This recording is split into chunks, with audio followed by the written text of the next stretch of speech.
अस्सलाम वालेकुम friends, welcome to my YouTube channel और welcome back to my YouTube channel. तो आज की इस वीडियो में बेसिकली हम बात करने वाले हैं आईएमएफ की कि आईएमएफ ने ऐसी कौन सी रिस्ट्रिक्शन लगाई हैं जिसकी वजह से पाकिस्तान में दिन ब दिन इन्फ्लेशन ज़्यादा होता जा रहा है।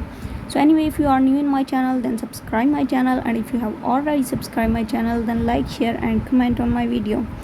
Now let's we start our lecture. Basically first of all lecture start करने से पहले हम देख लेते हैं कि आईएमएफ का कुछ बैकग्राउंड क्या है। आईएमएफ बेसिकली बना था जुलाई 1944 में आफ्टर वर्ल्ड वार 2। इसका जो बेसिक पर्पस था वो ये था कि सस्टेनेबल ग्रोथ, प्रॉस्पेरिटी किसी भी इकॉनमी में, और उसके अलावा 190 जो इसके मेंबर हैं उनके अंदर इकोनॉमिक ग्रोथ किस तरह अचीव करनी है। तो ये बेसिक पर्पज़ है आईएमएफ का। उसके अलावा इसके जो अदर पर्पज़ हैं उनमें इकोनॉमिक वेलबींग आ जाती हैं, पॉवर्टी को रिड्यूस करना आ जाता है, स्टेबलाइज इकोनॉमिक ग्रोथ आ जाता है स्पेशली डेवलपिंग कंट्रीज़ में। ठीक है, तो ये बेसिक जो पर्पज़ हैं वो हैं आईएमएफ के। लेकिन इसके जो 3 बेसिक पर्पज़ हैं उनमें आ जाता है एक्सपेंडिचर कम करना, एक्सपोर्ट ज़्यादा करना, उसके बाद रेवेन्यू जनरेशन करना। ठीक है, ये बेसिकली आईएमएफ के बेसिक ऑब्जेक्टिव्स हैं और ये आईएमएफ का बैकग्राउंड है। अब हम देखते हैं पाकिस्तान के हवाले से कि आईएमएफ के साथ पाकिस्तान का क्या मुआहदा हुआ पीटीआई गवर्नमेंट ने 2019 में किया। ठीक है, और उसके क्या इम्पैक्ट अब हमें 2022 में फेस करने पड़ रहे हैं। Recent agreement of IMF with Pakistan. Basically prime minister Imran Khan ने 2019 में आईएमएफ का दौरा किया। ठीक है, उसके बाद आईएमएफ ने अप्रूव कर दिया कि 6 बिलियन लोन वो पाकिस्तान को देगा। ठीक है, on the basis of some restrictions to increase revenue generation of the economy. In simple word, 2019 में इमरान खान साहब ने आईएमएफ के साथ मुआहदा किया कि 6 बिलियन लोन आईएमएफ पाकिस्तान को देगा, लेकिन कुछ रिस्ट्रिक्शन है जिन पर फोकस करना पड़ेगा। अब क्या हुआ कि निताइज आने के जो भी है उससे पहले हम देखते हैं कि restriction imposed by IMF to increase revenue. ज़ाहिर बात है आईएमएफ आपको तब भी लोन देगा जब आपके पास इतनी कुव्वत हो कि आप वो लोन वापस कर सकें आईएमएफ को। तो कम से कम आईएमएफ किसी भी कंट्री को लोन तब देता है जब उस कंट्री में वापस करने की सलाहियत हो उनकी इकोनॉमिक कंडीशन को देखते हुए। अब आईएमएफ ने जो रिस्ट्रिक्शन लगाई वो हम 1 बाय 1 डिस्कस करते हैं। पहली जो रिस्ट्रिक्शन थी वो ये थी कि हम लोन आपको तब देंगे जब आप करंट इकॉनमी पर और फिस्कल डेफिसिट जो पाकिस्तान में है उसको डिक्रीज़ करेंगे, अपनी इंपोर्ट्स को डिक्रीज़ करेंगे और एक्सपोर्ट को इंक्रीज़ करेंगे। ये आपका पहला ऑब्जेक्टिव होना चाहिए। सेकंड ये बात थी कि increase in the petrol and diesel prices, क्या आपने पेट्रोल की प्राइसेस भी इंक्रीज़ करनी है और डीज़ल की प्राइसेस भी इंक्रीज़ करनी है। ये आईएमएफ ने मुआहदे में बोला था कि तब हम आपको लोन देंगे। सब्सिडी आपको ख़त्म करनी पड़ेगी इलेक्ट्रिसिटी पर। उसके बाद increase in percentage of increase interest rate, कि आपको इंटरेस्ट रेट पर जो परसेंटेज है वो इंक्रीज़ करना पड़ेगा। उसके बाद जनरल सेल्स टैक्स इंक्रीज़ करना पड़ेगा। Government should fulfil the condition of फाटा। ठीक है, कि गवर्नमेंट को बेसिकली इनकी कंडीशंस फुलफ़िल करनी पड़ेंगी। उसके अलावा स्टेट बैंक जोन से हैं वो बेसिकली स्टेबलाइज एक्सचेंज रेट रखेंगे इकॉनमी में। उसके अलावा जो गवर्नमेंट है वो इकोनॉमिक मैटर्स में इन्वॉल्व नहीं होगी। ठीक है, उसके बाद less price bonds issues by the stock market, कि ऐसे प्राइस बॉन्ड इशू करने चाहिए जो लेस प्राइस पे हों।